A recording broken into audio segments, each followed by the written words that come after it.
S'il vous plaît, prendre place, s'il vous plaît. Would you please, everybody, take your seats?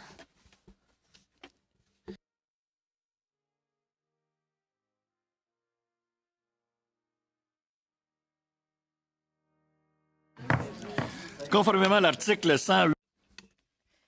Now, pursuant to Section 108, Standing Order 1083F, we will continue our study of the modernization of the Official Languages Act, and we're happy to welcome from the Fédération des communiqués francophones et acadiens du Canada, the President, Jean Johnson, and Alain Dupuis, Director General. Welcome, gentlemen. So, as usual, you'll have about 10 minutes to make your opening statement, and then we will move on to questions from committee members.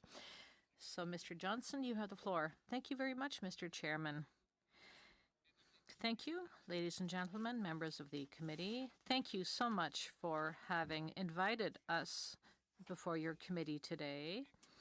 This is an important time for us. It's been a month since our organization unveiled a bill to modernize the Official Languages Act. In that month, we have clarified specific points in the document. We've met with parliamentarians and government officials to explain our proposal. We talked about the changes we're putting forward. We have followed up on conversations and debates which flowed from our paper, and we're proud of our work. We worked not only with our member organizations, but with many other partner institutions, citizens, thinkers within our communities. We turned to all of our stakeholders, and we collected many comments from your colleagues on the Senate committee side. We got feedback from youth, from researchers, and we included the points of view from your committee. As well, we turned to the 45 years of our existence, and during that time, we lived through the highs and lows of the Official Languages Act. Some of our recommendations are not new. The idea of creating an advisory committee for minority official language communities has been around since 1980, and in that year, our organization had signed an agreement with the Clark government to create a joint commission. And as for the idea of creating an official languages tribunal, that was an idea put forth by the Fédération in 1988. This bill is not only endorsed by the FCFA, it is in fact the outcome of a great deal of work within the Francophonie, and it in fact is the summary of what our communities would like to do to modernize the Official Languages Act. And thank you so much to your committee for having welcomed and studied our proposals to modernize the Official Languages Act. The two main ideas are the creation of a central agency and of an Official Languages Tribunal. We know that much thought has gone into the creation of these two potential organizations.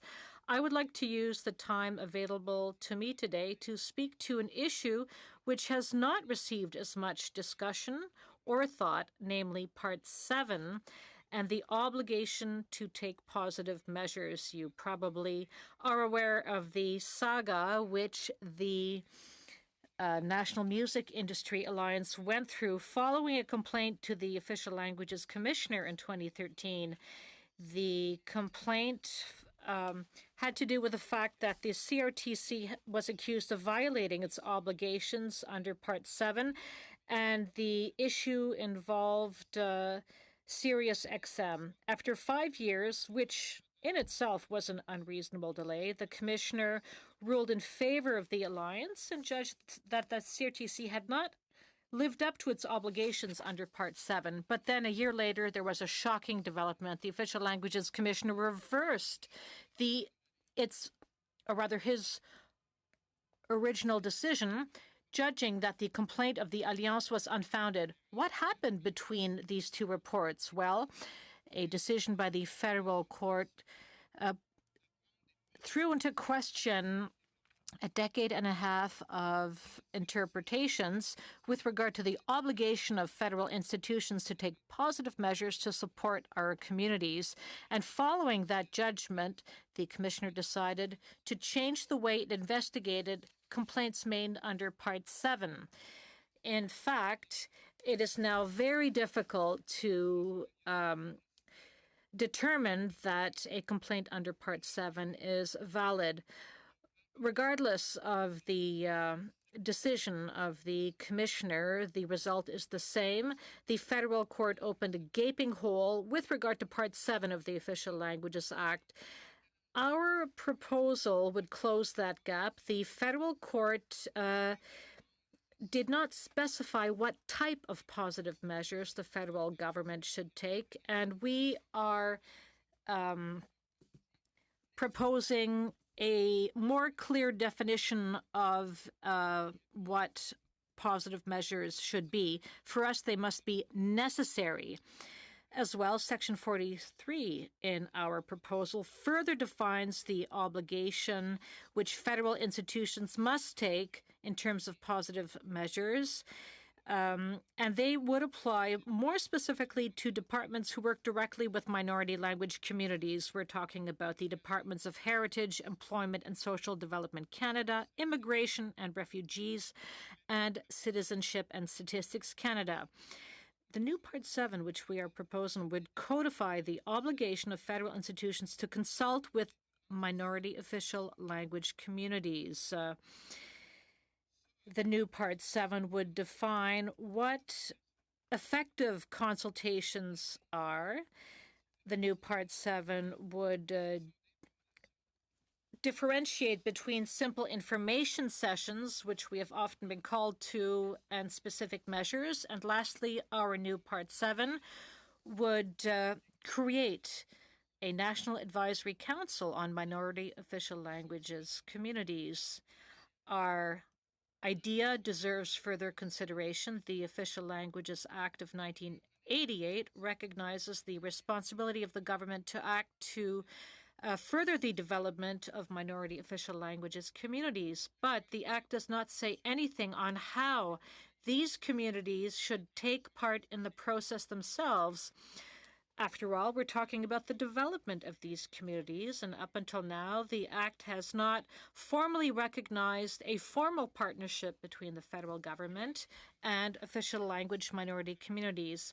The creation of an advisory council would allow communities to have a say in the implementation of the federal government's language obligations.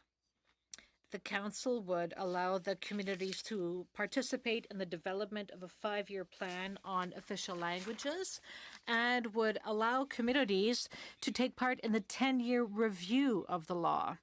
The council would have representatives from various organizations, community organizations, and would help modernize the Official Languages Act and help usher it into the 21st century. With regard to this last point, as far as the new Part 7 is concerned, which we are putting forth, it would also involve the transfer of funds from the federal government to the provinces and territories. The federal court judgment, which I referenced earlier, referred to a case in which British Columbia received federal funding to help Francophone employment, but the provincial government did not use the money as it was intended. And this showed the weakness of language clauses in these funding transfer agreements. And that's why in our proposal, we are calling for a linguistic provision which is binding on the provinces and the territories, earmarking funding specifically for official language minority communities would be included in such a provision. And there would be consultation with official language minority communities, as well as a provision on accountability. These proposals follow what you have heard from various witnesses, linguistic provisions, defining the obligations of key departments, the obligation to consult, the creation of an advisory board. All of these ideas have been discussed at this committee. And from the moment we unveiled our proposals to modernize the Act, events have unfolded in a way which prove that we need to modernize the Act. This issue is relevant to our times, and it is time to take concrete measures. So we are presenting you with the first concrete document to overhaul the Official Languages Act, the first one in 30 years. This is not a simple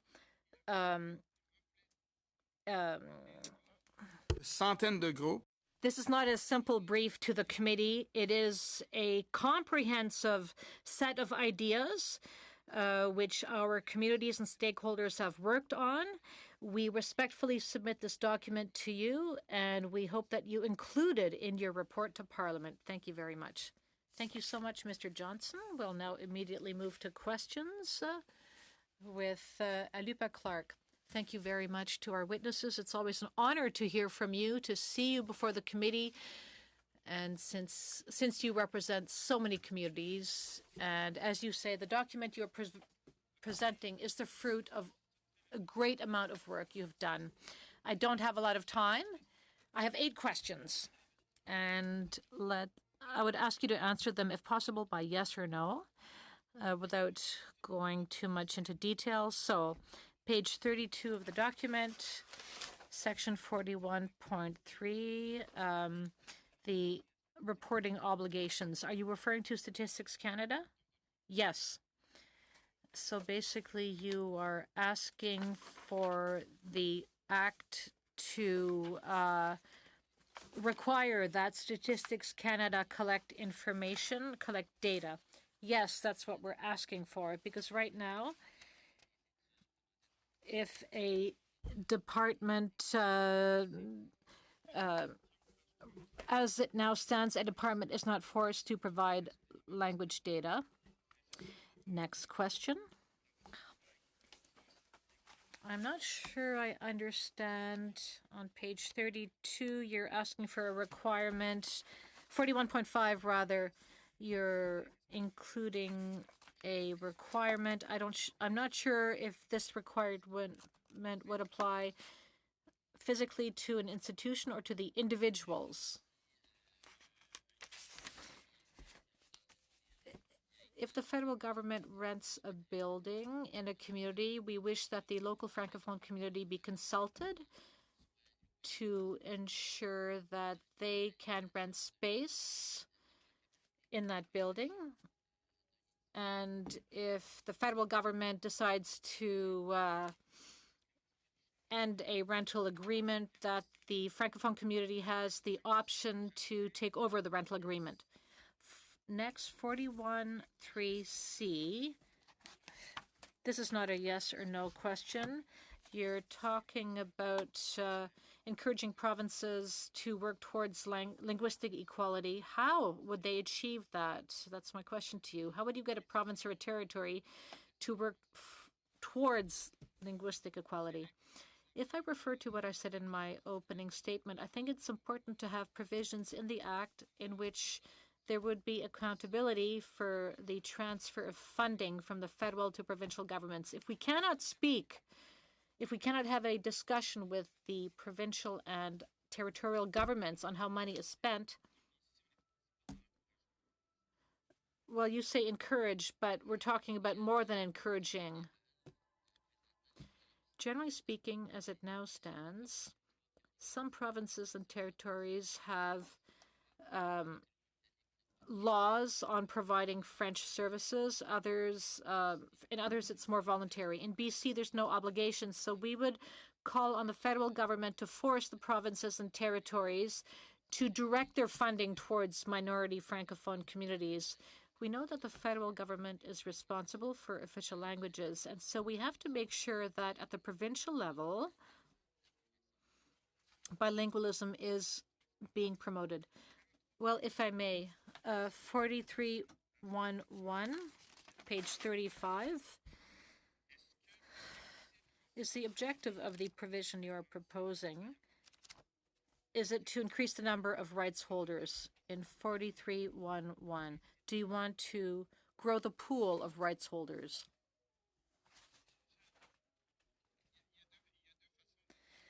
Well, I can answer your question in two ways. We would like to make French education more accessible to all Canadians. Thank you. Great answer. Question 5, page 36.5. The use of funding. I want to make sure I understand. So use of funds. Point 5, the minister shall ensure that the funds transferred to the provinces are spent in the manner provided for in the negotiated agreement. Are you referring to language clauses? Yes. 43.21. Does this mean that you want to enshrine the PLO? Yes, there should be a 5-year agreement in terms of education. We want there to be a 5-year renewable agreement. Question 7, 4341, collective rights, community rights for Acadians. Are you telling us that you want to apply a constitutional obligation into the Official Languages Act? Do you want to enshrine the rights of Acadians into the Constitution? As it now stands, only Indigenous peoples have rights under the Constitution. I'm happy for the Acadians. They've won many battles, but do you want to include into the Official Languages Act a constitutional obligation? Yes, thank you. Question number 7, page 41. 43.141. This is my last question, very quickly. I'm almost done, I would imagine. The Official Languages Promotion Fund.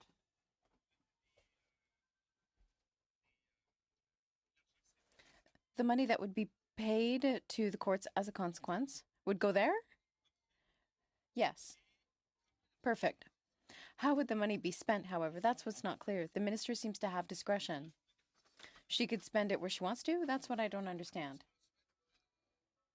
What we want in this is that it be spent to promote official languages. Official languages promote official languages. Thank you, Alupa. Thank you very much. Jean-Guy. Thank you, Mr. Chair, and welcome. Thank you for your document.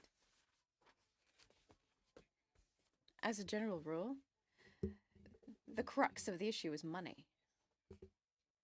If there's an incident or a fact that marked me a great deal when I went to Vancouver, it was to hear that one child out of 5 who is Francophone manages to go to a Francophone school. That means they end up in the Anglophone school system. And that means we lose them. We lose them from the French community. How can we ensure accountability in order to ensure that the money goes where it is supposed to go, to ensure that it goes to minorities? That's why in our proposed bill, we suggest that there be clauses included.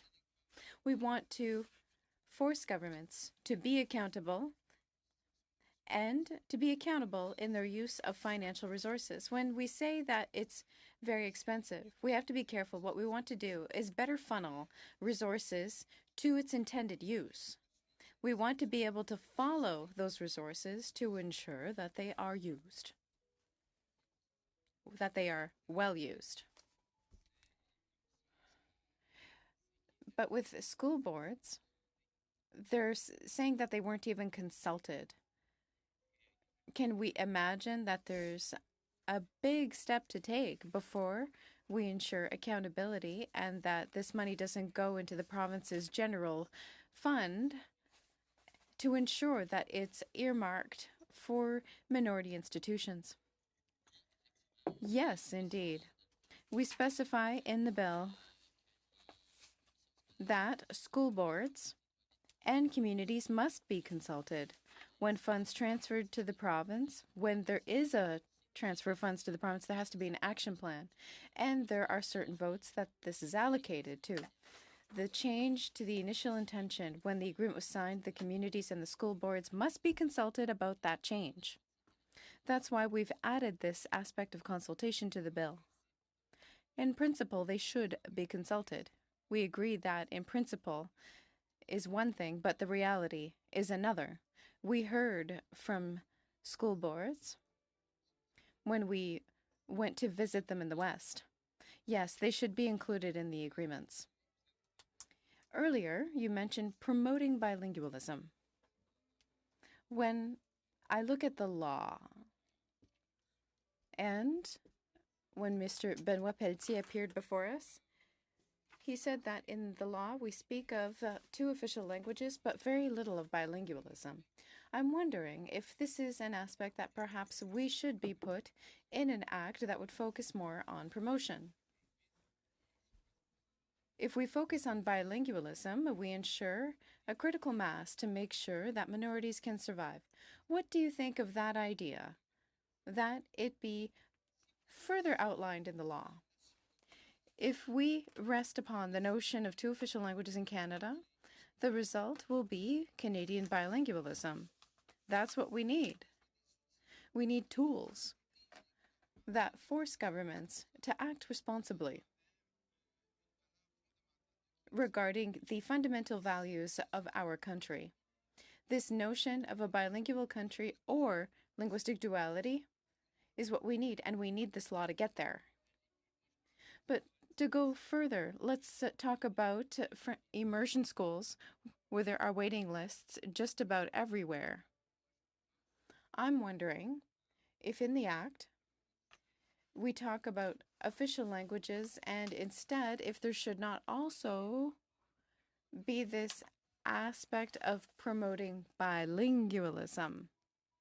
It seems to me, and correct me if I'm wrong, that the Act should be reoriented towards the protection of both languages, but less on the promotion of bilingualism. Correct me if I'm wrong. That might be a perception, but in reality, what we really need to do is work on promotion.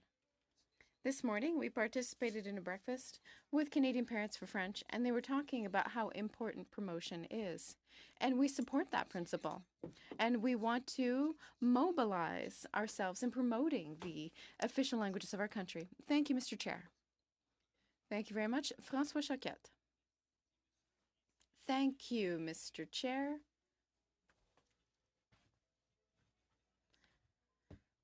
Thank you for your very relevant presentation. Your bill is very well drafted. It's exceptional work that you have presented to us. I would like to come back to your main point, which is Section 7. I just about fell off my chair with the issue of Netflix and the results of the complaint that many citizens, including myself, had made. Same thing regarding the complaint of the National Music Industry Alliance regarding CRTC and SiriusXM. I just can't get over that we can make a decision and then overturn it. Is this not a precedent from the commissioner? I don't know. It's very rare. I'm wondering if it's not the first time that something like this has happened. And I have an article that seems to explain why it is so important to change Section 7. Darius Bosse, Jennifer Clank, Mark Power, Mark Millet, Anton Singh, and Petty Raven, who talk about a call for coherence on official languages. While the federal government has pledged to review and modernize the Official Languages Act, it's been defending a decision in court that will wreak havoc on minority languages communities. Et ce qu'il explique dans cet article-là, c'est comment ça se fait. What's explained in this article is, while we have not modernized the legislation, the Official Languages Act, there are court challenges that are being made, and they continue to say in the court that what happened with the Gascon affair, well, that's fine. How do you understand this double speak? I find it a shame that we overturned the decision because Ms. Joly was very clear. After the Gascon decision, the government wanted to continue to interpret it as it had been before Gascon due to the fact that we're working on modernizing the legislation. In our proposed bill, we talk about the commitment to take positive steps to change that to an obligation to take the measures that are necessary.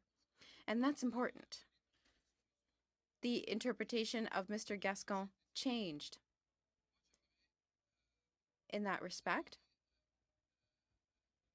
I would like to ask the Commissioner to take into consideration this idea and to walk in lockstep with the government until we have a modernized act or we have a decision from the courts that orders the respect of what's currently in the law, which isn't very strong.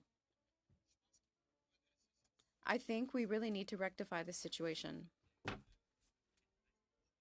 I think you issued a joint press release with, I forgot who it was, the Federation of Cultural Associations. What is the next step? Canadian citizens end up in situations, and so do I, where we have Sirius Radio via satellite, where we have Netflix, a web giant. They make agreements with the government. Often these agreements are secret. We don't know if there's positive measures or if there's any language clauses in them. And now we have this Gascon decision, which the government continues to defend, unfortunately. And we have a commissioner's office that says, well, we have to uphold the Gascon decision. We want to modernize the act, but as you say, in the meantime, what can we do? I understand that we sometimes have to go to court. Aside from that, what are the means that we can take to make the government understand that those 4 people indicated that this is going to ravage our communities in the meantime? I think the urgency of modernizing the Act is very present. We expect that all the stakeholders not simply look at this from a partisan point of view.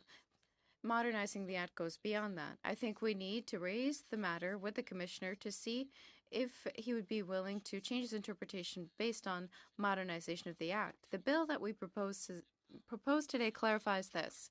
It proposes to change a commitment to an obligation to take the necessary positive steps. We mention a whole host of them, which are essentially winning practices within the federal government. But in the case where the positive measure is not defined, well, for me, what's very clear is that the federal institution would have to sit down with community organizations to determine together what the positive measures would be that apply to their institution. I do not think that we can get to a definition of positive measures which is already perfectly made up ahead of time. We already have a series of measures that are appreciated. The idea of an action plan on official languages, the idea of binding language clauses, an obligation for Immigration Canada to adopt a francophone immigration strategy to maintain or increase the demographic weight of linguistic minorities, a bilingual federal capital. There's already very real measures that we want to include in Section 7, but we need to do this as quickly as possible. Thank you, François. Emanuela.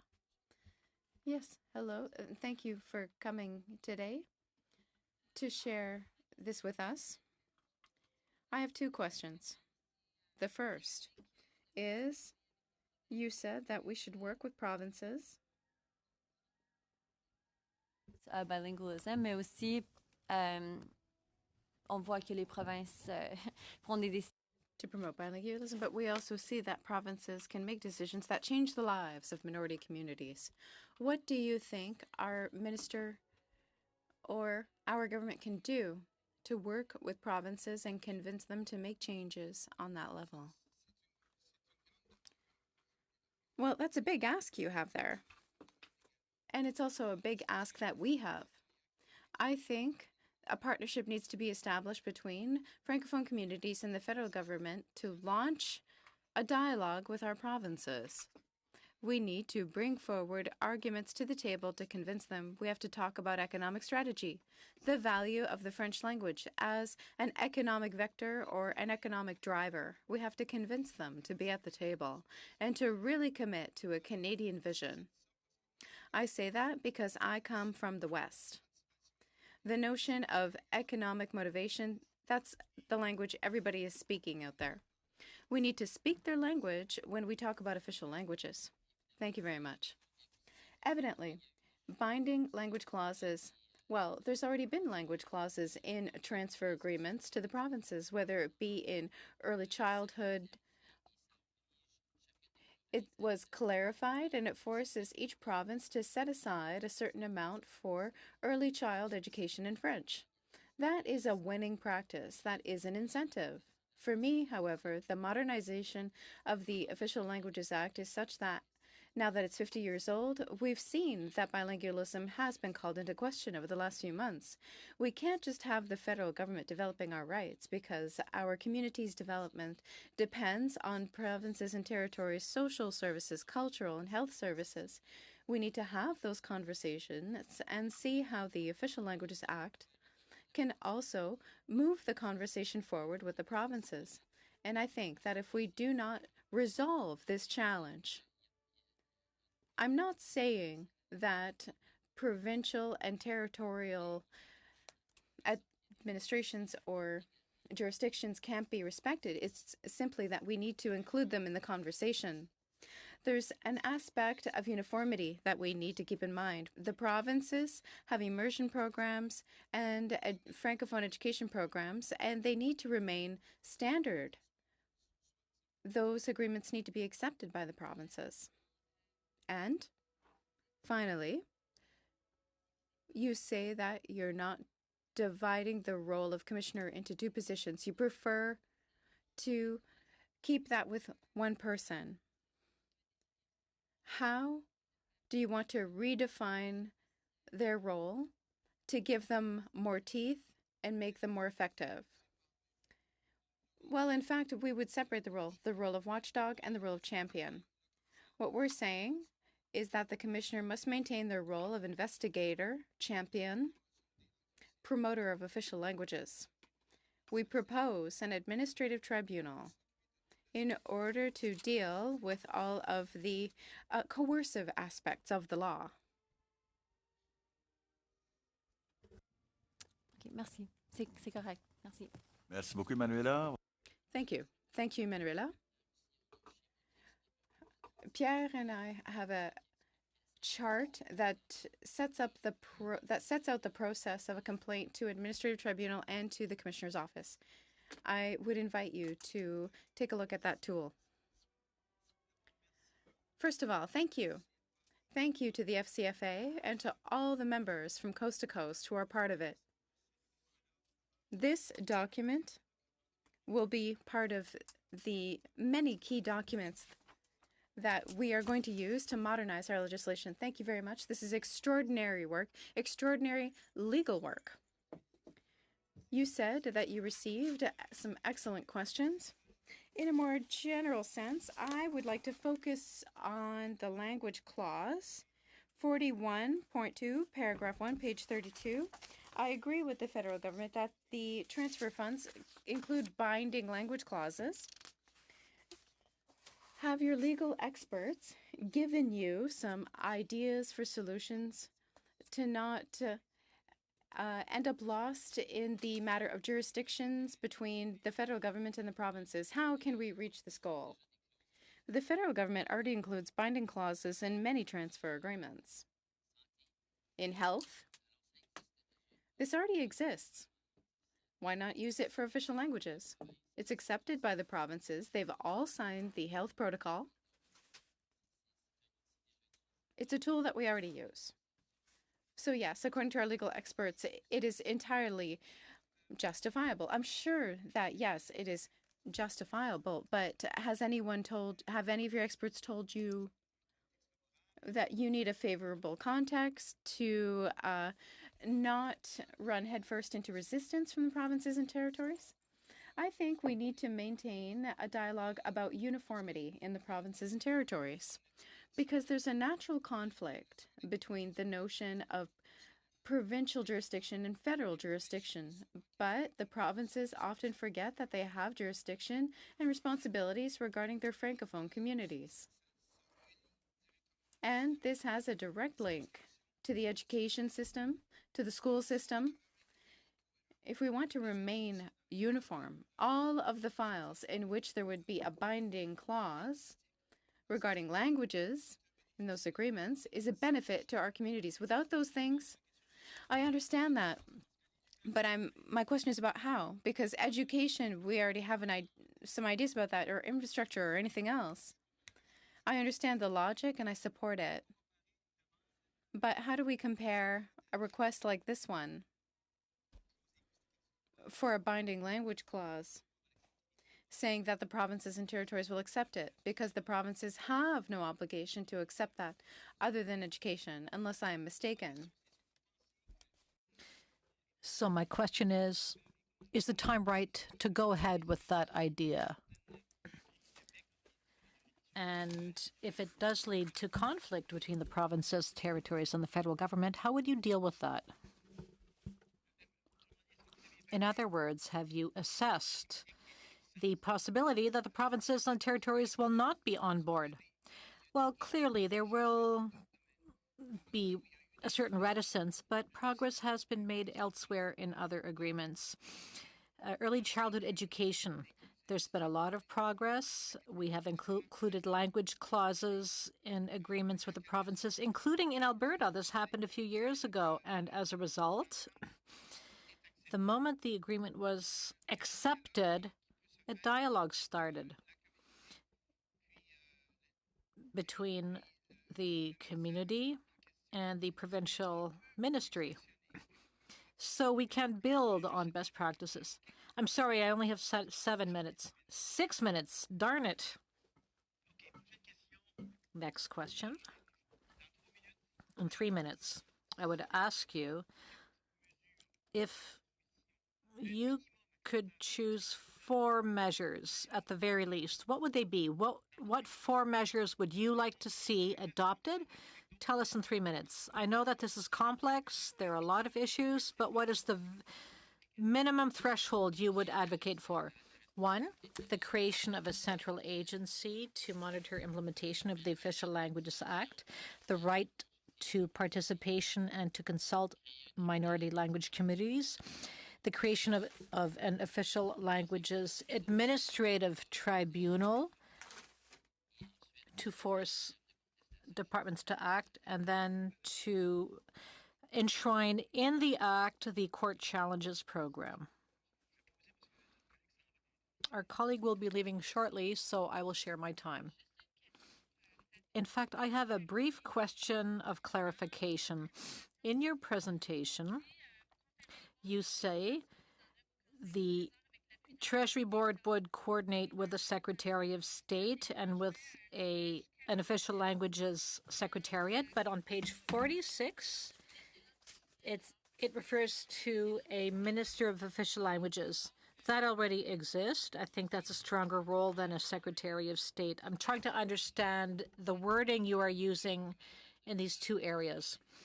Well, there are 2 approaches. You could have a Minister of State, a junior minister for official languages who would be independent and who would not necessarily be accountable to Treasury Board. But Treasury Board would be responsible for the implementation of the Act.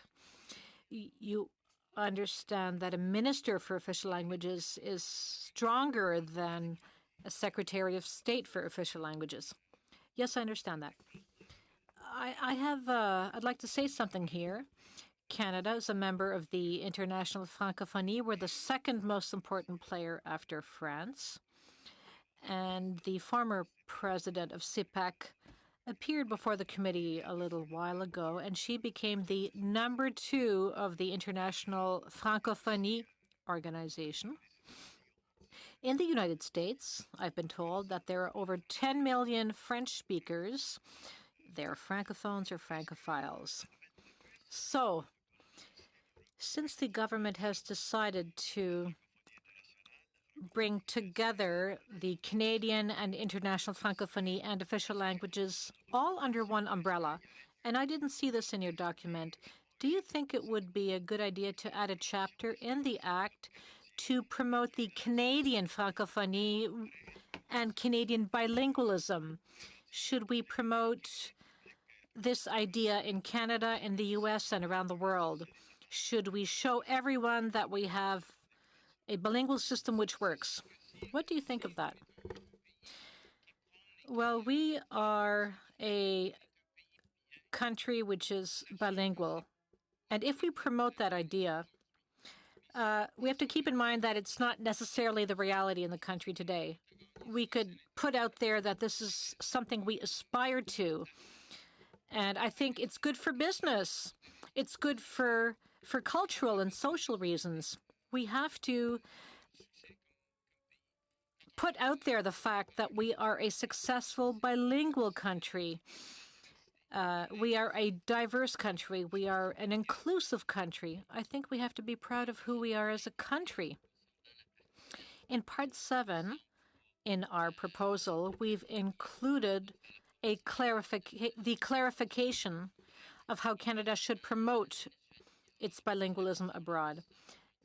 As well, Ms. Joly, in a recent forum, asked whether we should clarify the role of the Minister for the Francophonie to include the mandate of promoting the Canadian francophonie abroad.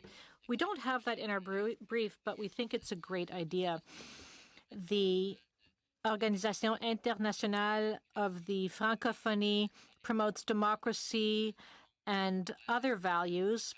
We believe that the French fact should also be promoted. Thank you. Sylvie Boucher. Thank you. Thank you. It's very nice to have you here in the area of the francophonie and the anglophonie. We are representatives of the government, and yesterday I noticed that the Prime Minister had given a speech in English only. I was a little upset at that. I think francophones on this committee were all so surprised. I think we should be able to speak in both official languages. When it comes to linguistic duality, we have to understand that there are francophones living everywhere in Canada. So I was surprised when the Prime Minister only spoke in English. I was out in the lobby, and I was taken aback, and I just wanted to share that with you. I enjoyed your brief. You referred to Part 7 quite a bit. You speak to the creation of a tribunal, and you also have a graph here, a table. Can you explain that to us? We hear the words, but now we have a visual. So as a member of the official languages community, I would like to understand this graph, this chart you've presented us with. Well, as you can see, the first step is the complainant who makes a complaint to the official languages commissioner. The commissioner can choose to reject the complaint or investigate. If the commissioner chooses to investigate, he must understand the situation and decide whether there's been a violation of the Official Languages Act and produce a report of inquiry. However, if the complaint is rejected, the complainant would then have the option of appealing the decision to the tribunal. If the tribunal judges that there is merit to the case will be heard, and the three parties to the complaint would be the complainant, the federal institution, and the Official Languages Commissioner. And the file would include all other complaints in similar cases. So we would not be examining a complaint on an individual basis. We would find out whether the complaint is symptomatic of a systemic problem. So we believe that this administrative tribunal should be able to make a decision, and the decision could include declaratory relief. The tribunal could order a party to take or refrain from taking certain actions. The tribunal could order the retention of jurisdiction by the department, and the complaint would not be closed until the institution at fault has taken remedial action. The tribunal could order damages to be paid, or the tribunal could order an administrative monetary penalty to be imposed to the department which was found to be at fault. The monies paid could go into a fund for the promotion of official languages. The tribunal, of course, could order other measures to be taken. In our view, this would really fix the problem because, as it now stands, the commissioner can make recommendations, but they can be ignored. Even if there is follow-up, even if there is recourse to the federal court, this rarely happens. It happened perhaps 20 times in 10 years. So this system, in our opinion, would be the better approach. Again, the federal court could also step in ultimately for a review. I see you have some green lines in your chart. Can you explain them to me? Well, the first green line shows that if a complaint is turned down, the complainant could still go to the tribunal. The complainant could have recourse if he or she is turned down by the official languages commissioner. Thank you very much. Do I have any time left? Well, 30 seconds. Well, thank you very much. And as you know, I, as are the other members of the committee, we are all defenders of official languages. But in future, I believe that we need to speak more about bilingualism. I know it's hard here in Ottawa for both Anglophones and Francophones to have access to get answers in French, actually. We all know that some people hesitate to speak French. What can we as politicians do to get the entire machine of government to operate more in French?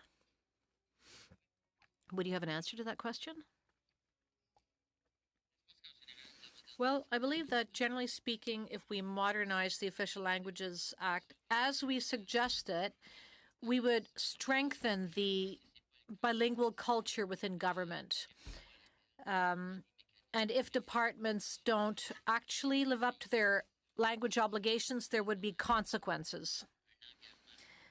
So what we're looking for is a real commitment on the part of federal institutions. Thank you, Sylvie. We'll now move on to Daryl Sampson from Nova Scotia. Thank you to our witnesses. Thank you for your presentation. But more than that, thank you for all the work you've done. Thank you for all the energy you have put into this matter. You have consulted with members of parliament. You have held meetings with various governments and departments and all kinds of organizations. I believe it's important to recognize all of this work. This year marks the 50th anniversary of the Official Languages Act, so the time is right to look at this issue. Now, I'm looking at the strategic ideas you've put forth. You've talked about language rights, and you did not really address capital assets or real estate. I don't understand why you didn't mention this. It's not in the two-page summary. We did indeed include it in our in our overhaul of the Official Languages Act. I think it's very important to include those rights in the Act. Now, if I look at the fact that you are asking for a wider scope of application for the Act, every member around this table wants to advance the francophonie.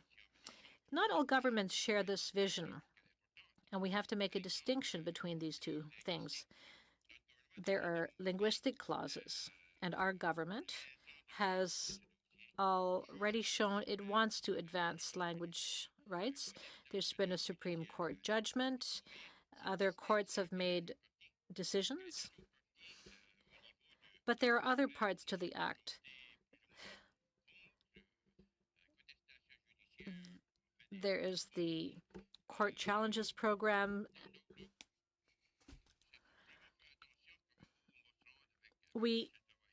A lot of work has been done, and we want to make sure that it does yield positive results.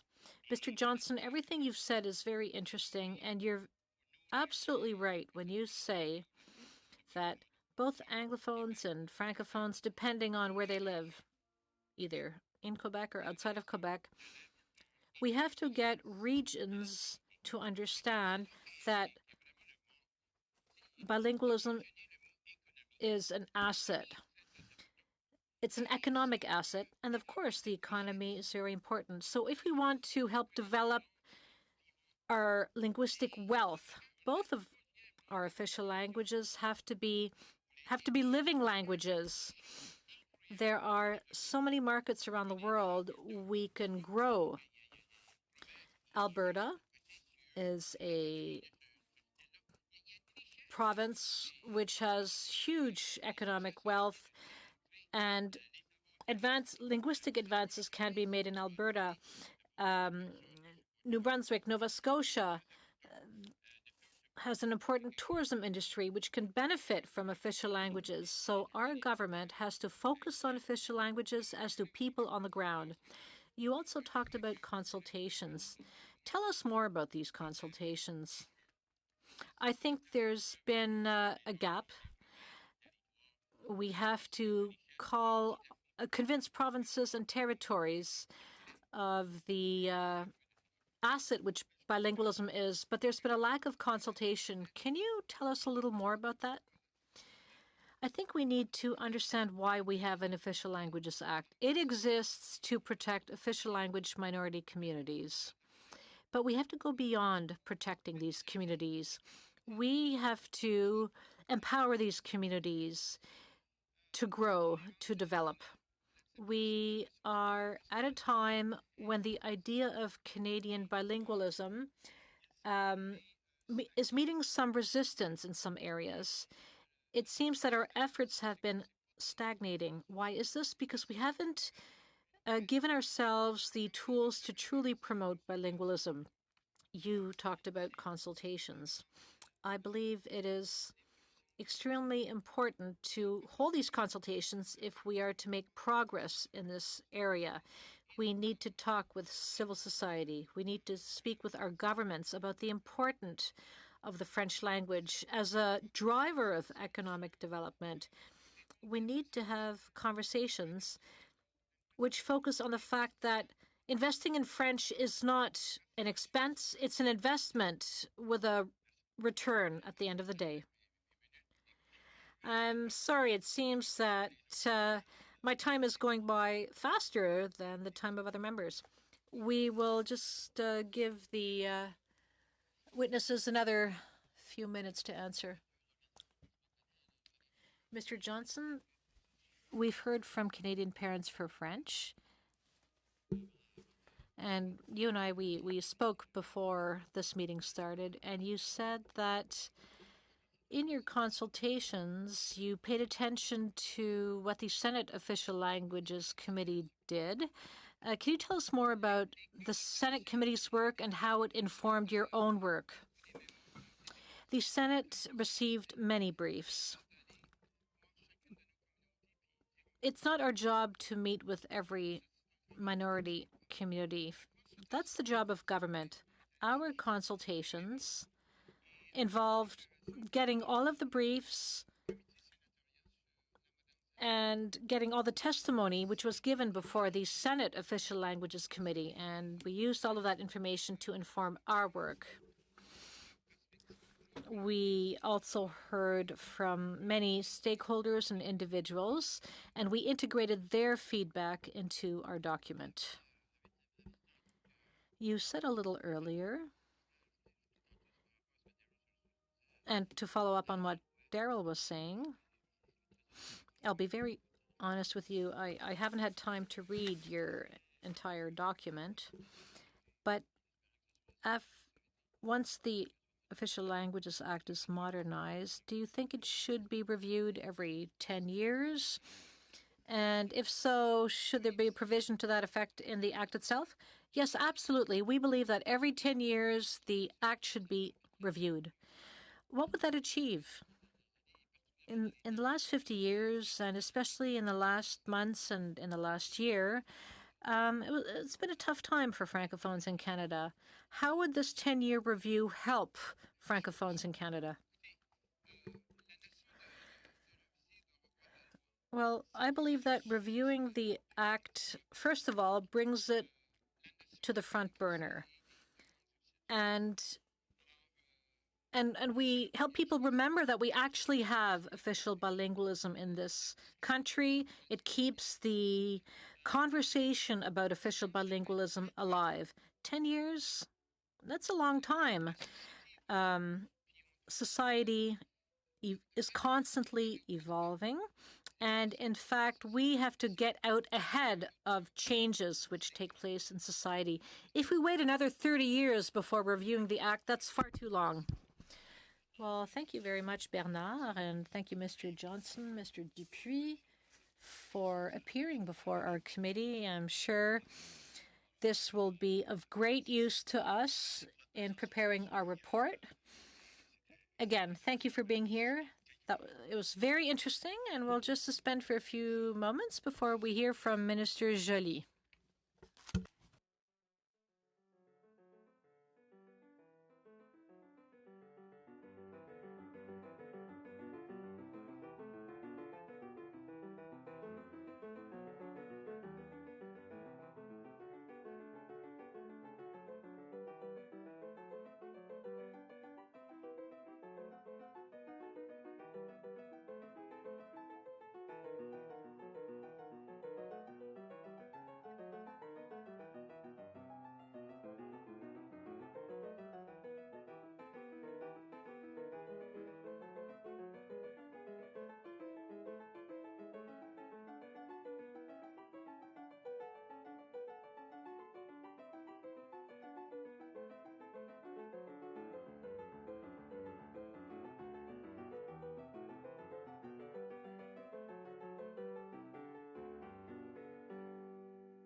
Conformément à l'article Pursuant to Standing Order 108, study of the subject matter of the Interim Estimates 2019-20, Vote 1 under Office of the Commissioner of Official Languages. It is our pleasure to welcome today the Honorable Mélanie Joly, our Minister of Tourism, Official Languages, and La Francophonie. I believe that you're going to introduce the people with you today. You'll have about 10 minutes, and then we'll go around the table for questions and comments from our colleagues. Madam Minister, you have the floor. Thank you, Mr. Chair. Members of the committee, it's nice to see all of us assembled today. I'm here to talk to you, first of all, about the Interim Estimates 2019-20 and the proposal to hold a federal, provincial, territorial summit on official languages as part of the 50th anniversary of the Official Languages Act. Important work that you colleagues have been doing as a committee. Your efforts to modernize the Official Languages Act and optimize the action plan on official languages inform our thinking, and I'm very grateful for that. With me today are Guylaine Roy, my Deputy Minister, and also Andrew Francis, the Chief Finance Officer, and Denis Racine, who's the Director General for the Official Languages Branch. Mr. Chair, I know that you're closely looking and following the implementation of the action plan for official languages, investing in our future. Et maintenant, enfin, on est rendu à un moment où... And now, we are at a point where the Official Languages Action Plan is 1 year old. It is a testament to our strong commitment towards official language minority communities. It proposes a historic investment in official languages to promote bilingualism and reinforce official language minority communities. Above all, it has a great deal of investment, the highest level in our history. In fact, $2.7 billion will be spent over 5 years for programs that promote official languages. And among that $2.7 billion, $500 million is new funding. Through these investments, we've reaffirmed that our 2 million Canadians living in a minority language situation are being supported. We want to allow them to live in their language on a daily basis and reduce the risks of linguistic assimilation. This requires strong communities and organizations that can provide programs and spaces to ensure their own vitality. The implementation of the action plan is progressing as planned. At my last appearance before you, I mentioned 3 important announcements about the implementation had already been made. Confirmation of a 20% increase in core funding for community organizations. Secondly, funding for community media. And third, an investment in the Community Cultural Action Fund to offer more cultural activities for students in official language minority communities. I also had the opportunity to make 3 important investments regarding education infrastructure for our Francophone communities outside of Quebec, whether it be Rogersville in New Brunswick, or the University of Saint-Boniface in Manitoba, or Summerside in Prince Edward Island. Was in Rogersville, announcing $3.2 million in funding over 2 years for the construction of a 392-seat school cafeteria theater. On February 15, at the Université de Saint-Boniface, au Manitoba, an investment of close to $2.1 million for the construction of a learning and childcare center on campus. And on March 14, in Summerside, Prince Edward Island, an investment of $3 million over 3 years to expand and renovate the shared and community spaces of the Centre Belle Alliance. Et j'ai également eu l'occasion, le 14 mars dernier, d'annoncer environ 500 000. On March 14th, I announced funding of close to $500,000 for 7 organizations that provide services to the province's Acadian and Francophone residents. This news was extremely well received. Rogersville has been fighting for this project for 25 years. The entire community was assembled to hear this announcement. This is really going to change the lives of people who live in this region of northern New Brunswick. Same thing for Saint-Boniface. Just about all the universities of Manitoba have a child daycare center.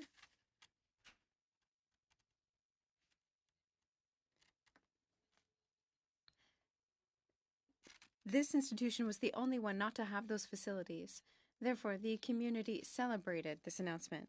And March 14th, when I went to the Belle Alliance Center, the ladies who had to fight all the way up to the Supreme Court to have access to a primary school for their children were present. And the high school would ensure availability for the minority language community.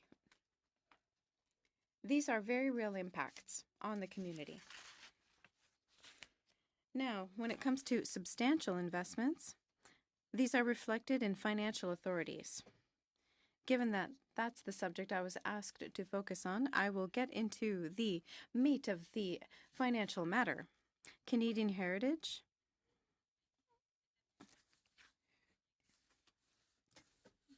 The total budgets of the official languages support programs for 2019-2020 fiscal year will be $435.4 million, includes an increase of $69.9 million coming directly from the action plan for official languages.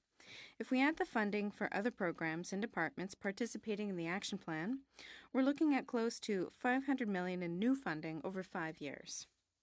These increases are permanent. They're not sunsetting, and they will endure beyond the 5-year term of the action plan at a rate of more than $100 million a year. Mr. Chair, this is an extremely positive financial outlook for our communities and for the promotion of official languages. We know that in minority situations, educational institutions are pillars of the community. Important individual for the English community in Quebec, which is James Shea. As a former leader of the Quebec Community Groups Network, QCGN, he was instrumental in obtaining federal support and getting the provincial government to create a secretariat to improve relations with the Anglophone communities. So, of course, I would like to share the government's support to his legacy and obviously to the entire community. Aussi, il va de soi que les francophones en Ontario ont le droit de recevoir. It goes without saying that francophones in Ontario have the right to receive an education in their language. That's why our government announced $1.9 million to support the creation of l'Université de l'Ontario français in Toronto. The startup team will now be able to continue their efforts until January 2020. We are always on the side of communities to protect their language rights. That's why Budget 2019 provides additional support to education in the minority language. This support is conditional on the conclusion of a new protocol or new bilateral agreements in education with provincial and territorial governments.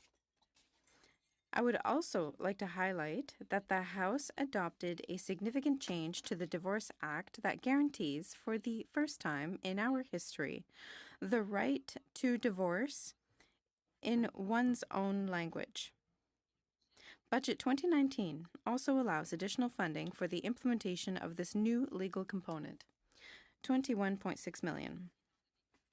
Given that we have more money in both cases, in education as well, to support provinces and territories and organizations when it comes to divorce proceedings, you can see that this is well over $500 million over 5 years that we've invested. Last October, we also amended Part 4 of the Official Languages Regulations for the first time since it was passed in 1991 to ensure better coverage of bilingual federal services for Canadians in a minority situation.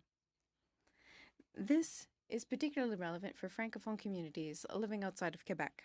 Among the changes made, we adopted a new and more inclusive calculation method to increase the official language minority population and to ensure that the regulations continue to apply even if the population has decreased. In our criteria, we've added a community vitality criterion to ensure that our offices offer a bilingual service when a school is located within an office's service area. We've also designated more than 600 new bilingual offices throughout the country. That is also going to change many people's lives if they are living in a minority situation. We've designated airports and train stations as bilingual. They are subject to the Official Languages Act and are located in provincial and territorial capitals. As you know, This year, we celebrate 50 years of official languages in Canada. As our government is committed to the promotion of official language communities, it is clear to us that we must go beyond investments and really review the legislative and linguistic framework as a whole to ensure that it enables communities to meet the challenges of the 21st century. Me the mandate to review the Act with a view of modernizing it. And I believe there's a very broad consensus on undertaking such an approach.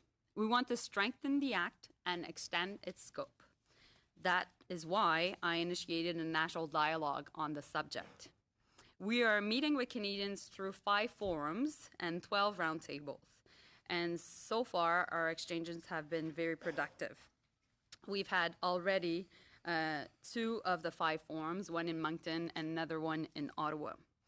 Before submitting recommendations to the Prime Minister, I want to hear from Canadians, including yourselves, of course, the Senate Standing Committee on Official Languages, and the Office of the Commissioner of Official Languages. The provinces and territories are welcome to join this significant national dialogue.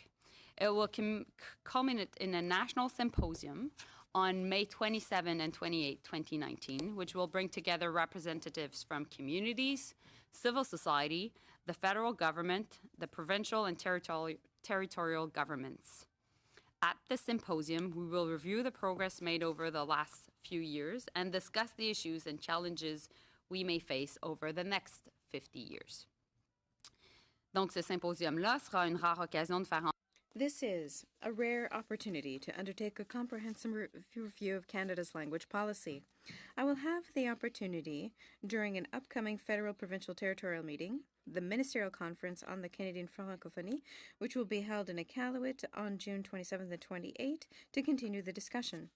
I would like to announce that we've heard the FCFA, and the FCFA will have the opportunity to be present, was invited by all the ministers of the Canadian Francophonie and, of course, the federal government to attend and participate in the dialogue. That is a historic request from the FCFA, and we decided to respond to it. We are reaffirming our commitment to a by and for approach for official language minority communities. Mr. Chair, we are all firmly convinced of the importance of engaging in a major dialogue on official languages on the occasion of the 50th anniversary of the Act. The National Symposium and the Ministerial Conference will be the high points of this dialogue. There are still 3 forums left before the National Symposium. All Canadians are invited to share their views in writing or to participate directly in this reflection. Thank you. And I am now ready to take your questions. Thank you very much, Minister. Will immediately move on to Alupa. Hello, Madam Minister, and hello to your colleagues who are there to support you. I'm very pleased that you're appearing before the committee today. In your introductory remarks, you talked about improving base funding. This is very important for language communities, of course, but is it possible for the committee to obtain budget data that confirms that this is indeed the case, that each community did indeed get more funds? The famous dollar before they received 7 cents on the dollar, I think that was the number I'd heard. According to your increase, the 7 cents should have increased. Is it possible to get that data sent to our community to make sure that that 20% increase did actually make it to them? I would be happy to provide more data. We have essentially gone before the Treasury Board. Money has been distributed. But now I have to do this while respecting the Privacy Act. If it can all be made public, I will be happy to do so. We've already had good conversations. There are other budget increases that are expected, and currently there's been a great deal of discussion with different organizations. In the past, often the same organizations received money. there were many presentations indicating that some organizations have never received funding and they would be interested in doing so. We are discussing with organizations that have never been funded and those that are essentially the traditional clients of the department to see how we can better distribute these budgetary increases. The second point, you talk about funding for community organizations. This is something that I've observed lately. In the interim budget, you've talked about $302 million for community media. That's great. But I read in l'Acadie Nouvelle that there was a 10% cut of jobs of Radio-Canada in Moncton. That was troubling to me. I'd like to understand, how is it we increase funding for Radio-Canada, which is a good thing, and yet at the same time, in Moncton, this same organization decides to serve the language community less? Well, two things. The Government of Canada is not involved in Radio-Canada's operations. Radio-Canada is an independent organization, so you can ask that question of the CEO of Radio-Canada. That said, we have increased Radio-Canada's budget by $675 million, a historic increase, so perhaps you can speak with your leader to make sure that there will be no future cuts to Radio-Canada, because in his own leadership platform, he said he would cut Radio-Canada's budgets. Well, Madame Joly, I think Canadians expect you, the minister, to put questions to Radio-Canada and not a member of the opposition. I trust your good intentions, but perhaps you can speak to Radio-Canada's CEO and ask questions about those cuts because they go against your commitment to official languages. Well, I am not the minister in charge of the CRTC Act, but if you would like to invite my colleague, the Minister of Heritage, I can transfer that message. Well, in Cabinet, isn't it your duty to question your colleague as to why jobs are cut in an minority official languages community? Well, as I said, when we follow up with our official language minority communities, we give them the money directly. That's part of my responsibilities. That's why I was given $500 million in new monies, which we have distributed for the next 5 years. The Government of Canada has to respect the independence of CBC Radio-Canada. Well, as you know, we've started a study on the modernization of the Official Languages Act. You've testified to that, and I thank you for that. But a couple of things have taken me aback. On February 12, a few years ago, Senator Poirier asked Mr. Pierre Lavallee, the CEO of the Infrastructure Bank, whether he had contact with your office with regard to the bank's obligations with regard to official languages. And Pierre Lavallee, to the surprise of everyone, said that your office had never contacted him or the Infrastructure Bank. You seem to be saying that another minister is responsible for contact with Radio-Canada. But at Cabinet, have you spoken with your colleague, Mr. Champagne, about the Infrastructure Bank's linguistic obligations? Well, I've met with Mr. Pierre Lavallee, and I reminded him of the bank's obligations with regard to official languages. I met him in the last month, and he committed to upholding those obligations because it's unacceptable that this bank would not respect its language obligations. I've spoken with my colleague. Of course, I can't reveal any confidential Cabinet or Treasury Board discussions. All I can say is that the issue is being followed up and the Infrastructure Bank must live up to its language obligations. Thank you. Daryl. Well, you've come to Nova Scotia. Thank you for being there. Thank you for being here at the committee. And I thought your presentation gave a very good overview of everything that's been done in the last year. I have several questions. First question is quite simple, but it's an important one. Your title now, you are the Minister for Official Languages and for the Canadian francophonie. Tell me more about that. I think it's reflective of how important the government thinks the francophonie is, and the francophonie internationally as well. Well, it's the first time that the minister in charge of the francophonie be responsible for the francophonie in Canada and promoting it around the world. And I think it shows that our government cares about promoting French at home and abroad.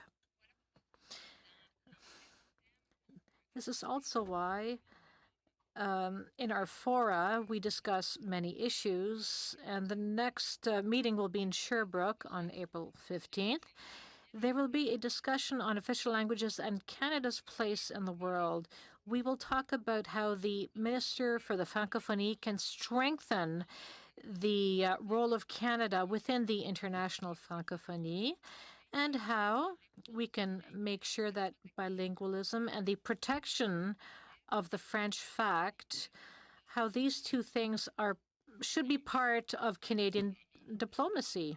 It's an issue I care very much about. Well, thank you so much. It's important that that be pointed out. I'm the former Director General for French schools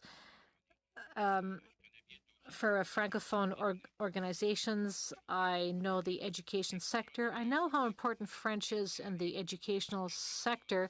And I think it's very important that we included schools in the official languages roadmap because it helps to strengthen French education.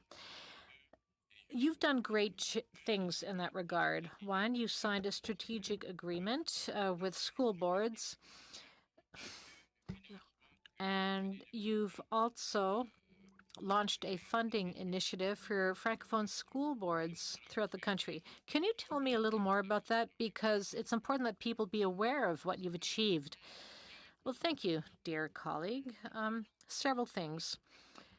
For many years, school boards, especially Francophone school boards, and also school boards in Quebec, these school boards were accused of lacking the school boards claimed that there was not enough transparency in how federal funding flowed through the provinces to them and to immersion Francophone school boards and Francophone school boards. So there was not enough transparency around how that money was spent. And there was not enough consultation between the provinces and the school boards. And so, again, how the provinces transferred that money to the school boards.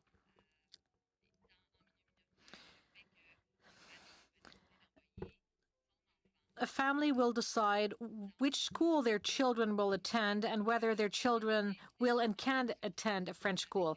So our government decided to take a stronger stance with the provinces. We want the provinces to be more accountable to their own Francophone school boards. And we want the provinces to consult with the school boards. We set money aside in the budget for Francophone school boards. And it's actually the first time the federal government has clearly indicated that this money had to flow to minority language school boards throughout the country, including those in Quebec. So again, more money, which will make these schools more attractive to parents for their children, because often these minority language schools have to compete against bigger majority language schools. We all know that linguistic assimilation happens more when rights holders, that is children in Francophone schools, will attend an English school, even if it's an immersion program in an English school. I would like to talk about the change in regulations and these 600 offices. A year and a half to 2 years ago, there was a moratorium, and if it hadn't been imposed, many of these offices would have closed. Can you tell us more about this? Well, when it comes to official languages, as you know, since you're familiar with the matter, the great issue is the danger of the assimilation of Francophones in minority language communities. The Canadian population is growing. And there need to be sufficient numbers of francophones or rights holders in a given area in order for these people to access bilingual services. And this was becoming difficult. So our objective was to find a way to accommodate acquired rights and the bilingual capacity. When the federal government offers languages in English and French in any given area, it creates jobs for French speakers. That was important for us. And I like to recognize the work of my former colleague, Scott Bryson, because he did a lot of important work in this area. Thank you, Daryl. We'll now move on to François Choquette. Thank you, Mr. Chairman, and thank you to the Minister for your presentation. First, congratulations.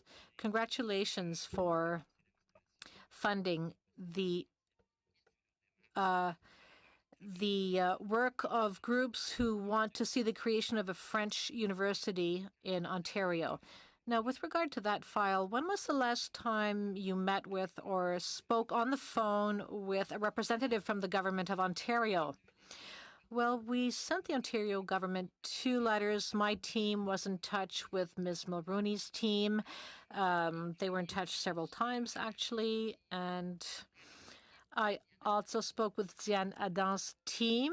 She's in charge of that French university project. One thing is clear. The Ontario Conservative government does not want to fund a Francophone university. So we decided to set aside $1.9 million, which will go towards supporting the various employees who are working on this file.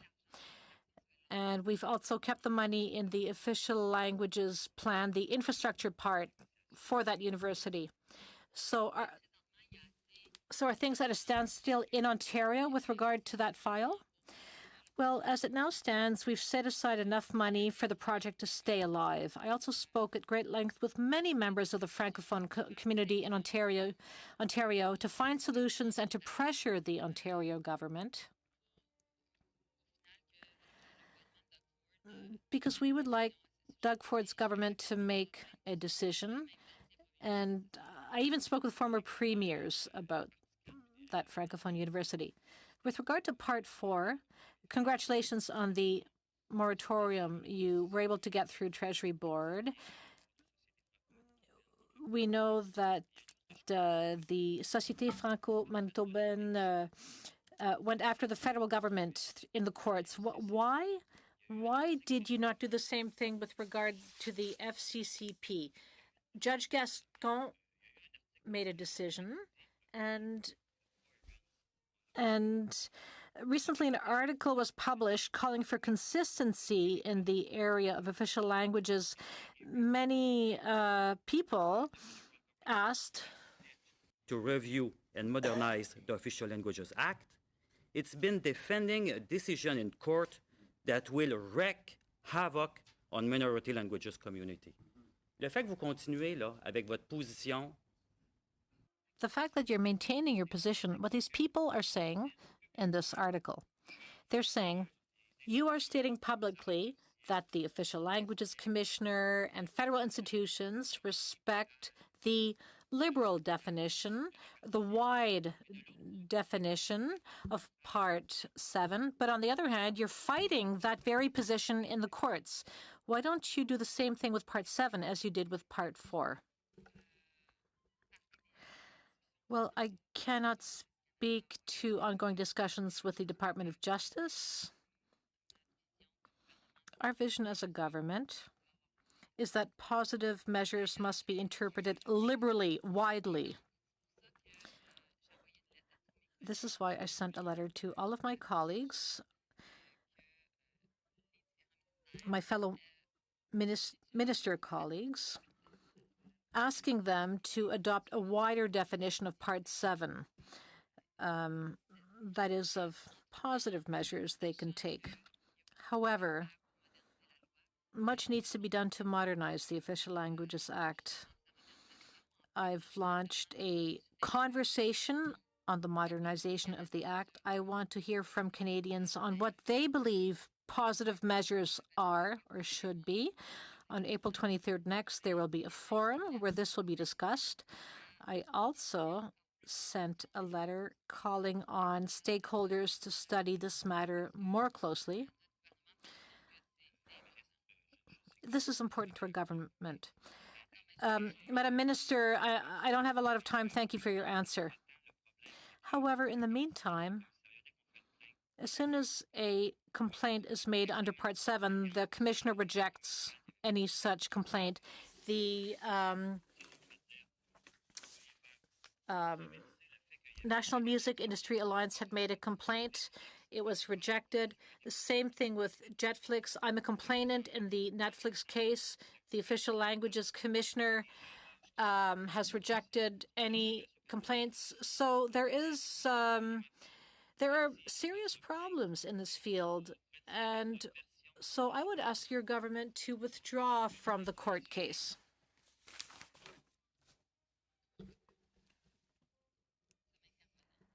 Well, we have standing status in that court case. It was the Harper government made that decision. Yes, but you're in power now. But when we came to power, a decision had been made by the courts that the interpretation was narrower. And so we asked for standing with the court, calling on a wider interpretation. I also hope that the Official Languages Commissioner will call for a wider interpretation. Unfortunately, he does not have standing before the court. We'll now move on to Emanuela. Thank you, Honourable Minister, for being with us today. Over the weekend with Youth for Youth Quebec, which is an organization that engages young people, and it is actually funded by the federal government. I believe through the Heritage Ministry, but still, I know that Anglophone organizations in Quebec really appreciate when they are funded by the federal government, because it goes a long way, and it helps create jobs for Anglophones living in Quebec, and it just helps with maintain these communities. A lot of the feelings that were at this I guess, meeting were that a lot of young Quebecers don't feel like they should be there, that they should leave the province because they don't feel a connection to it. So what are we doing in order, what kind of funding is going into organizations across Quebec for Anglophone communities? And is there anything that you foresee being able to further do to help these communities stay together? Thank you. Obviously, answering the needs and quite frankly, anxieties of Anglophones in Quebec is a top priority, and that's why in the Official Languages Plan we came up with a $5 million support specific to the Anglophone community in Quebec. What we've done also is obviously we fund many youth organizations, especially also organizations that are part of the economic development ecosystem. And we've increased funding also for these organizations. So definitely this will help them to do much more outreach and promotion, and also I would say, counseling for youth to be able to understand what are the opportunities for them throughout Quebec. I must add to that also that we've been working extremely hard with QCGN and with a lot of organizations that are in rural Quebec to find the right balance between the needs of Quebecers much more in the region of Montreal, which we both represent, and we're very proud of that, but also in rural Quebec, where the needs are sometimes different and the realities and challenges are also different.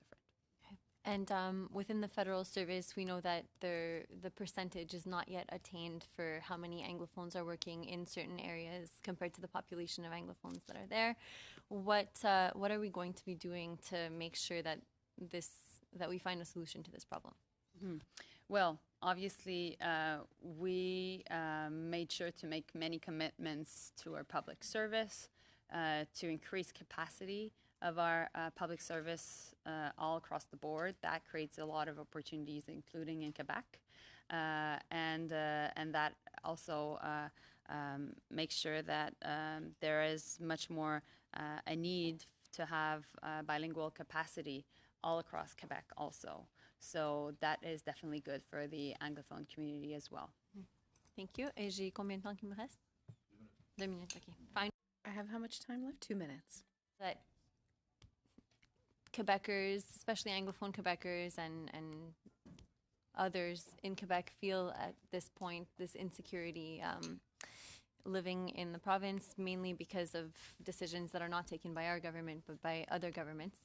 And I'd like to know what our government can do to play a role to help them feel safer other than through funding. Well, I think, we've had a strong stance in terms of, first, the importance of official bilingualism. Second, the importance of minority linguistic rights, and therefore Anglophones as Quebec as well.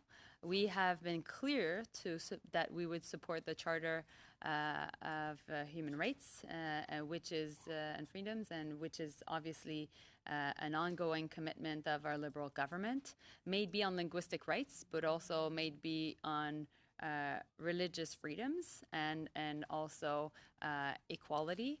And therefore, I think that clearly what we've done has been to not only support these rights, but provide an important funding mechanism to make sure that these rights can be upheld. And that's the Court Challenge program that we reinstituted 2 years ago, and that has been functioning to make sure that groups can have access to funding to defend their case. Thank you very much. Merci, Manuela. Juste peut-être faire un petit... Thank you, Manuela. I just need to interrupt for a few seconds. I don't want anyone to lose the thread of the conversation, but on behalf of all members of the committee, I would like to wish Alupa Clark a very happy birthday. Happy birthday, Alupa. Thank you. Thank you.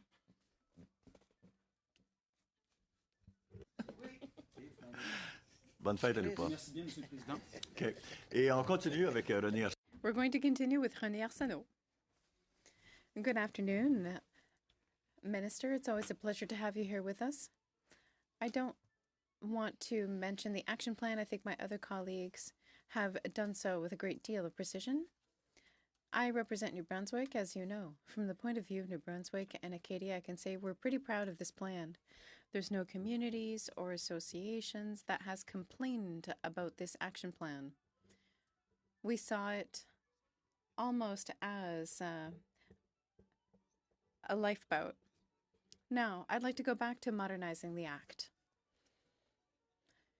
You spoke of consultations that have been done, or 2 forums have already been held, one in Moncton, one in Ottawa, and there's more to come.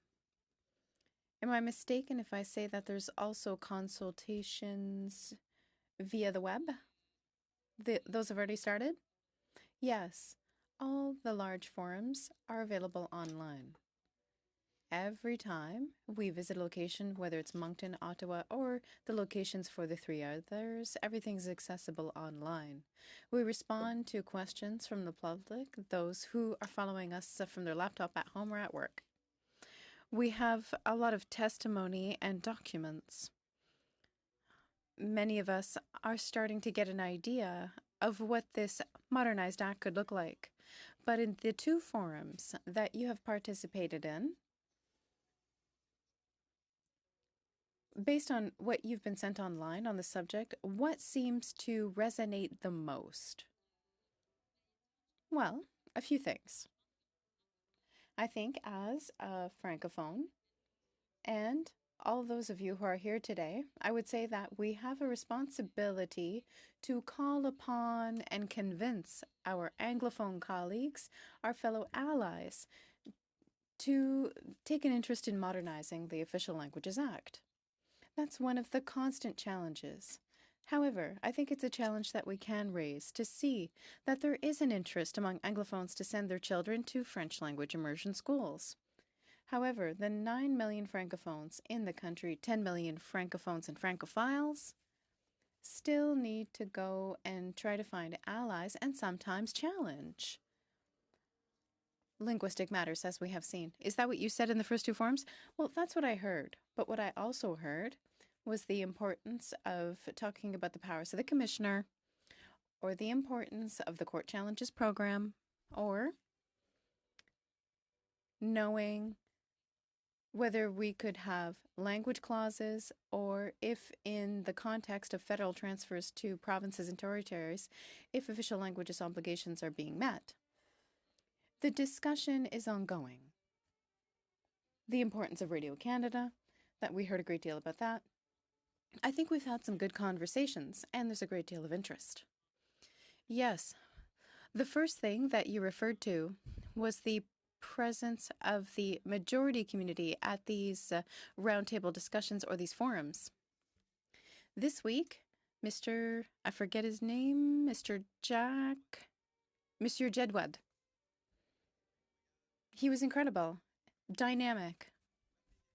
He made me realize that one thing I had not noticed, and yet it's right in front of me. He said that when we deal with minority rights, in the case of modernizing the Act, those around the table are the main stakeholders, the minorities.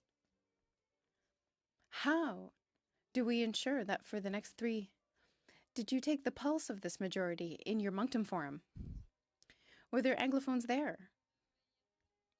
Well, there's always interesting organizations, and there's a representative of the Canadian Parents for French. They promote French language immersion, bilingualism among children. That's one. And I think we also have to call upon our provincial and territorial counterparts to make sure that they're sending representatives. Also, I think what's interesting is that Quebecers are all aware of the importance of official languages. How can we ensure that for future fora, in New Brunswick, the minority is Francophones, but how do we ensure that in communities, whether they be in Quebec and therefore an Anglophone minority or French language minorities elsewhere in the country, how do we ensure that when we look through the other side of the looking glass, we have different perspectives around the table? That's true what our witness said, that the majority is often absent from those forums. Well, you're right. This is a responsibility not only of the government, but the entire public, all the parties, because it's important to reaffirm the importance of our official languages, of bilingualism. It's part of our identity and our history. We should never take anything for granted. The country's social cohesion is assured by the fact that we respect our 2 official languages and we respect minority rights and the reconciliation process with Indigenous peoples. I call that a 3-legged stool. It must always work together. That's how we ensure that we're the country we are. That's how we ensure that we succeed as a country. Thank you, René. A quick little round. Lupa, 3 minutes. Jean Rioux, 2 minutes.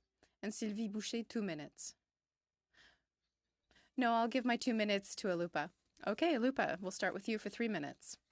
Madam Minister, I was a bit surprised because in response to Mr. Choquette, you said that I hope that the Commissioner will have a generous interpretation, but it's you and your Prime Minister who chose him, who submitted his candidacy. Did you not check ahead of time the type of approach he would have to official languages? How could you hope this of an individual when, in fact, you're the one who selected him? I think that's strange. I don't want to correct you, dear colleague, but it's not the government that chooses the Commissioner, it's Parliament. He's an officer of Parliament. And that's the first thing. But you didn't submit 3 suggestions, just 1. Well, at the time, I had raised the issue. You have every right to question the candidates. That's the first thing. Second, given that this is an officer of Parliament, I can only express my wishes, but I do not have any coercive power. I must respect his independence, and I encourage him to be independent. Very well, thank you. Finally, because I've got 2 minutes left, perhaps I'm wrong, but I think I'm right.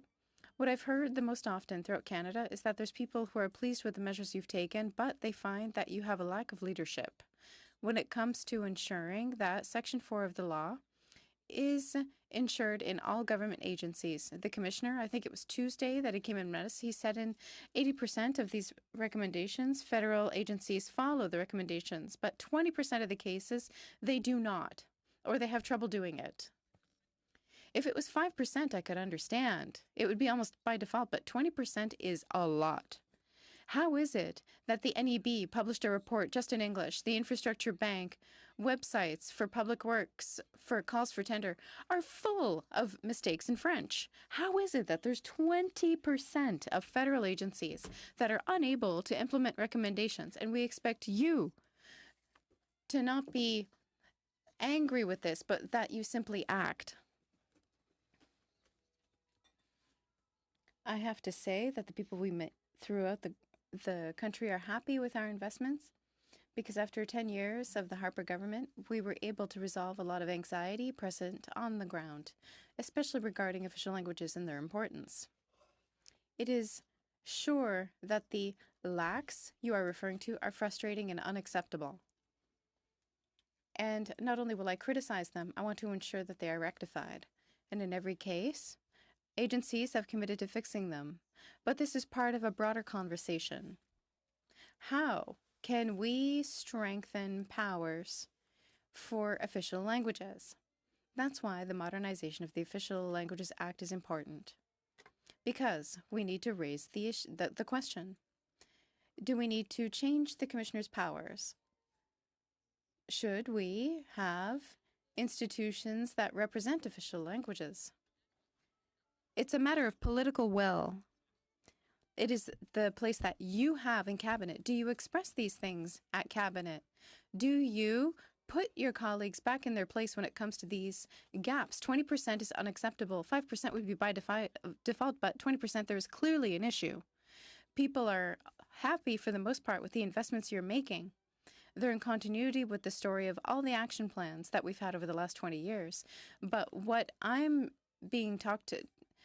hearing is your lack of political leadership to enforce the law, because the individual who has the position of official languages in the government doesn't act as a leader. And when you do, your colleagues don't listen to you. Mr. Alupa, Mr. Clark, you're talking to me about a lack of leadership. Do you think that you are being a leader among your colleagues? Did you tell Luc Berthold? Did you criticize him when he criticized Diane Le for only speaking French? Yesterday, the Prime Minister spoke only in English to 78 French language speakers. Well, I would say that questions were answered in French, and the position that a colleague from Quebec took regarding the place of French in the House of Commons, the member from Mégantic-l'Érable, is profoundly unacceptable. I'm sorry, but we're running out of time. Jean Rioux, 2 minutes. Thank you, Mr. Chair. One of the reasons, Minister, that I went into politics was to reopen the military college. At a national level, it was important to ensure bilingualism for the Canadian Armed Forces. And it does have an economic impact on my riding. Thank you for all the support I have received from you in this file. There is another file that we're looking at. In English Canada, Pearson College, to promote peace, train young people to become agents for peace. It's an institution that we don't have in French-speaking Canada. What do you think of a francophone institution that also promotes bilingualism to promote French? Thank you, dear colleague. Thank you for working very hard with our team to ensure that training at the Saint-Jean Military College is offered at the university level. What does that change? It means that our armed forces, who are very often people who are francophones because they go to the Saint-Jean Military College, Often they are Quebecers or Francophones from throughout the country. They will now have access to university-level training. That means that they will be able to achieve higher ranks in our armed forces. They will be able to do so as Francophones or as bilingual persons because the only other college was in Kingston offering this level of schooling. So thank you for your leadership. When it comes to the project you mentioned, I think it's very interesting. It's a very good idea, and I will be happy to continue the conversation later. Thank you, Jean. Before we conclude, I would like to come back to a point. There was a great agreement between the Government of Canada and the Government of Quebec regarding the second position for the International Organization of the Francophonie. I would like to congratulate Karine Cano for having reached the position of Administrator General of the OIF, a Canadian in the second rank of that organization. I would like to congratulate the people that support this motion. That was part of the negotiations that the Government of Canada led among different members of the Francophonie to ensure Canada's leadership during the summit in Armenia last October. We're very proud to have a great Francophone Quebecer Canadian as the person in second place in that organization. Thank you very much, everybody. And thank you, Minister, for your appearance today. And let's continue with the great program that we've set for ourselves. Thank you, everybody, and we're adjourned until next week.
Thank you.